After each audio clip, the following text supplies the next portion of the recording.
Assalamualaikum warahmatullahi wabarakatuh. Kali ini kami akan menceritakan kisah dari Habib Soleh Tanggul. Beliau tidak akan mudah tergiur akan harta benda di dunia ini. Dengan sifatnya yang demikian, Allah menganugerahkan keistimewaan kepada Habib Soleh. Keistimewaan itu berupa doanya yang cepat dikabulkan oleh Allah Subhanahu wa Ta'ala. Habib Soleh sering menjadi rujukan masyarakat yang sedang mengalami kesulitan ekonomi. Mereka biasanya meminta doa dan solusi terhadap permasalahan masing-masing.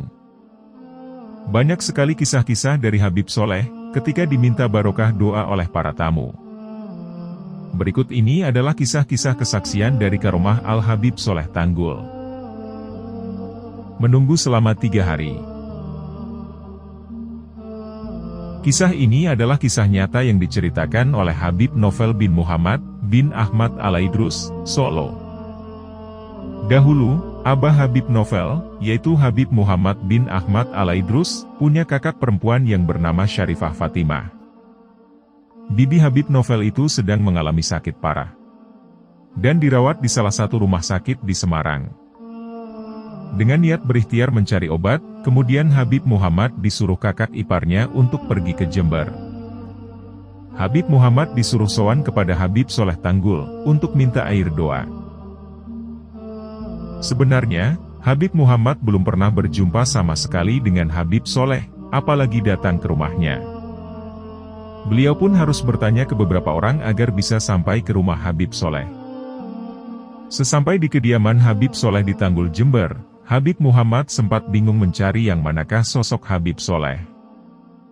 Karena pada masa itu, belum marak foto maupun video seperti sekarang ini. Sehingga, Habib Muhammad dibuat kesulitan mengenali Habib Soleh. Di tengah kebingungannya itu, Habib Muhammad lantas memberanikan diri tanya ke salah satu tamu Habib Soleh. "Mohon maaf Pak. Habib Soleh, beliau yang mana ya?" tanya Habib Muhammad. "Itu dia. Orangnya yang sedang wudhu," jawab salah satu tamu tersebut.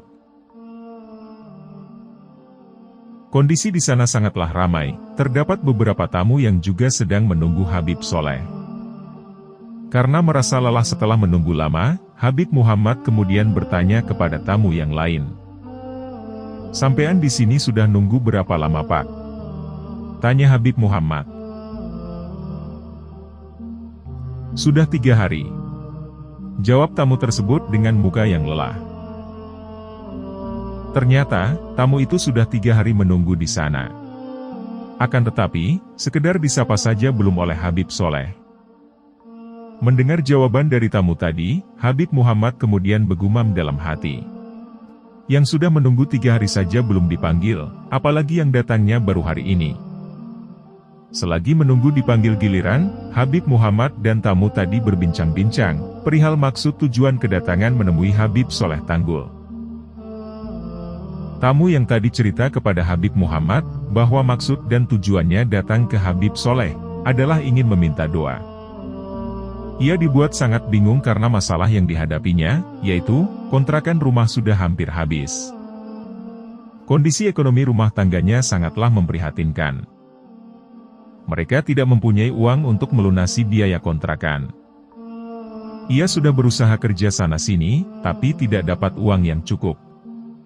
Dan sudah berusaha meminjam hutang ke kerabat atau teman pun juga tidak dapat, alias mentok. Lengkap sudah penderitaan si tamu tadi.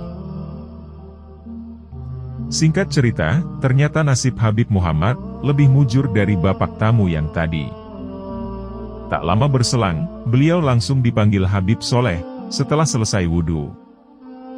Begitu melihat Habib Muhammad Al-Aidrus, Habib Soleh seketika itu juga langsung memanggilnya. "Al-Aidrus, kemarilah," seru Habib Soleh, sambil melambaikan tangan memanggil Habib Muhammad saat itu. Habib Muhammad sempat dibuat kaget oleh Habib Soleh. Walaupun beliau berdua belum pernah bertemu, akan tetapi, Habib Soleh sudah mengetahui namanya. Penampilan wajah Habib Muhammad juga tidak menunjukkan seperti wajah Habib atau keturunan orang Arab. Akan tetapi, Habib Soleh langsung mengetahui marga dari Habib Muhammad, yakni Al-Idrus. Setelah Habib Muhammad maju, tanpa basa-basi Habib Soleh langsung memberi air yang sudah diberi doa kepada Habib Muhammad. Kemudian Habib Soleh berkata, "Insya Allah, husnul khotimah." Betapa kagetnya Habib Muhammad, padahal cerita saja belum, dan sekedar kenal saja juga tidak. Karena sudah mendapat air doa, kemudian Habib Muhammad kembali duduk di tempat asal yang tadi. Habib Muhammad kemudian istirahat sebentar di majelis Habib Soleh. Beliau sangat kecapean karena baru aja menempuh perjalanan jauh dari Semarang ke Jember. Tidak lama kemudian, datanglah tamu dari utusan salah satu pejabat. Konon tamu tersebut adalah dari utusan wakil presiden saat itu. Utusan pejabat tadi membawa satu kantong plastik berisi uang, yang akan dihadiahkan untuk majelis Habib Soleh. Hadiah itu pun langsung diterima Habib Soleh sambil mengucapkan terima kasih kepada yang memberi. Sebelum tamu pejabat itu kembali pulang, pada saat itu juga, Habib Soleh akhirnya memanggil tamunya yang sudah 3 hari belum ditemui tadi.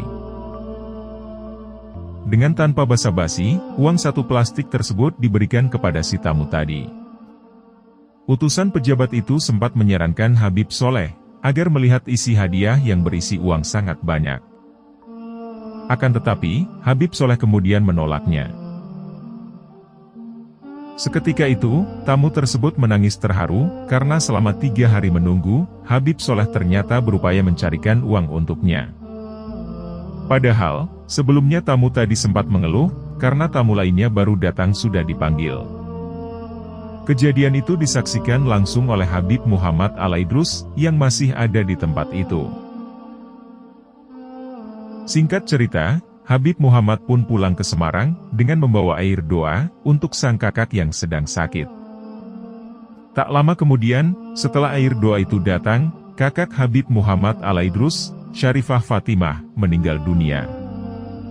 Kemudian Habib Muhammad merenung dalam hatinya. Mungkin ini yang dimaksud Habib Soleh, dengan mendoakan husnul khotimah. Membelikan rumah. Kisah ini diceritakan langsung oleh cucu Habib Soleh Tanggul, yakni Habib Hashim bin Muhammad Al-Hamid. Suatu hari, Habib Soleh mendapat tamu seorang Syarifah yang sedang mengalami kesusahan. Syarifah itu mengadu, karena sudah tidak sanggup lagi membayar kontrakan rumah yang dihuninya. Segala upaya dan cara, sudah dilakukannya. Mulai menggunakan sisa tabungan, menjual barang yang dimiliki, hingga hutang ke sana kemari. Akan tetapi, belum ada jalan keluar atas masalahnya tersebut.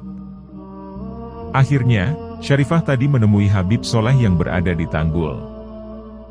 Ia datang ke sana, dengan harapan masalah pembayaran kontrak rumahnya bisa teratasi.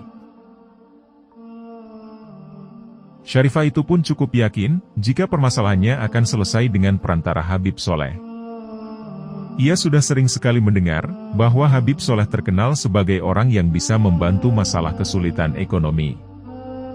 Singkat cerita, setelah mendengar curhatan Syarifah tadi, pada saat bersamaan terdapat tamu utusan dari seorang pejabat, yang hendak bertemu Habib Soleh. Tamu utusan pejabat tadi membawa uang yang sangat banyak jumlahnya. Hadiah tersebut pemberian seorang pejabat yang diperuntukkan kepada Habib Soleh Tanggul. Setelah menerima uang, Habib Soleh kemudian mengucapkan terima kasih kepada pemberi uang tersebut. Tanpa membukanya terlebih dahulu, Habib Soleh lantas memberikannya langsung kepada Syarifah yang membutuhkan uang tadi. Para utusan tadi sempat menyayangkan keputusan Habib Soleh, dan mereka menyarankan agar Habib Soleh membuka isinya terlebih dahulu. Hal tersebut bertujuan agar Habib Soleh mengetahui banyaknya uang dari hadiah itu, sebelum memberikannya kepada orang lain. Habib Soleh kemudian mengatakan kepada tamu utusan tadi, bahwa hadiah tersebut sudah menjadi milik Habib Soleh, dan dia berhak untuk memakainya untuk apapun. Setelah mendengar Habib Soleh berkata demikian, para tamu utusan itu akhirnya pasrah, dan tidak bisa membantahnya lagi. Setelah membuka isi hadiah tersebut, Syarifah itu kemudian menangis dan tidak percaya. Yang ia harapkan hanyalah sebatas uang untuk membayar kontrakan saja. Akan tetapi, yang didapatkannya adalah jumlah uang yang sangat banyak. Bahkan saking banyaknya, uang tersebut bisa untuk membeli rumah baru. Habib Soleh kemudian menyarankan Syarifah tadi untuk membeli rumah baru dengan uang tadi. Para wali Allah tidak akan tertipu sedikitpun dengan yang namanya dunia. Bahkan, ia memberikannya kepada yang lebih membutuhkan. Dunia dan kemewahannya hanya dibuat mainan olehnya. Mereka tidak takut miskin, lapar, ataupun merasa susah. Itulah sang wali Allah. Demikian kisah dari Habib Soleh bin Muhsin Al-Hamid, atau dikenal sebagai Habib Soleh Tanggul. Semoga kita dapat mengambil hikmah dari kisah ini.